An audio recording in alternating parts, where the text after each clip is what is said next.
আমি এখানে দায়িত্ব নেওয়ার পরে প্রথমবার থেকেই একটা জিনিস বলেছিলাম, আমরা প্রথমবারই বলেছিলাম এই স্কুল থেকে গরু বাজার কিভাবে অন্য কোথাও শিফট করা যায়। গরু বাজার অবশ্যই একটা আবশ্যক জিনিস। যদি আমরা গরু বাজারের বিকল্প কিছু করতে পারি তাহলে কোরবানিদের সময় আমাদের মাঠ সংস্কার করতে হয় না, মাঠের ক্ষতি হয় না, আমরা পরিবেশ এবং মাঠ সুন্দর রাখতে পারি। দ্বিতীয়ত, আমি এলাকা যারা আছে খেলাধুলা করে আশেপাশের লোকজন, ওদের সাথে কথা বলেছি। আমি ওদের কাছ থেকে 3 মাস সময় চেয়েছি। এই 3 মাস মাঠে কোনো খেলা হবে না, আমরা মাঠকে সংস্কার করবো, মাঠে সুন্দর ঘাস লাগাবো। আমরা ঘাস লাগাচ্ছি, কিন্তু আবার বোটের এলাকাতে ঘাস নষ্ট হয়ে যায়। কিন্তু আপনারা 3 মাস আমাদেরকে সময় দেন, এলাকার লোকজন, খেলোয়াড়রা, আশা করি আমরা মাঠ সংস্কার করব, এমন সুন্দর পরিবেশ দিব, এখান থেকে ভালো ভালো খেলোয়াড় তৈরি হবে।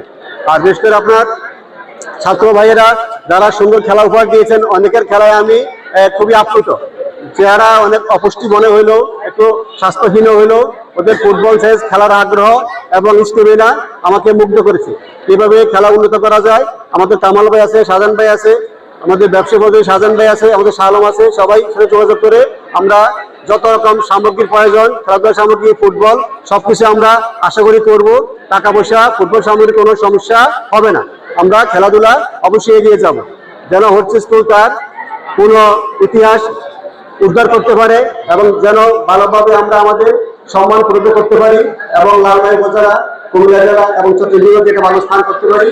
এই জন্য আপনাদের সবার আন্তরিক সহায়তা প্রয়োজন।